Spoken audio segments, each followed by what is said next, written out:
This greenhouse is where we have our potted plants. Bob Woolsey grows marijuana to help alleviate his chronic pain. He first started using cannabis recreationally in his teens and in the 1970s was charged with possession 3 times. It really controlled how I approached the rest of my life. I had to look for jobs where they didn't require bonding, where they didn't require any sort of criminal check.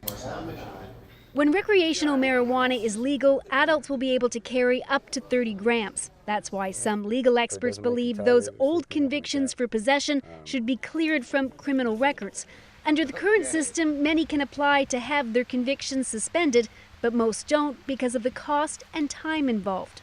A lot of the people who have suffered from cannabis prohibition come from vulnerable communities, and having access to that kind of money and the sophistication to take themselves through the process can be a real barrier. Case number and then the felony. That's what happened in California after marijuana was legalized. People weren't filling out the paperwork, so now the court there will do it automatically. So now jurisdictions across the state are automating this process so that folks are no longer having to go through the long, tough process of petitioning on their own. The Canadian government says it will look at how to handle past convictions for minor possession once legal marijuana is fully in place. The buds are set. Woolsey believes Canada shouldn't stop there. He wants them to look at trafficking as well.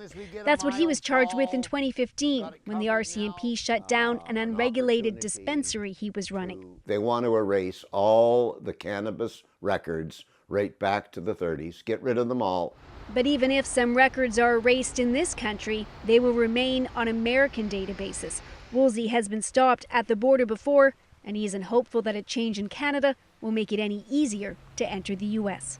Briar Stewart, CBC News, Desroches, BC.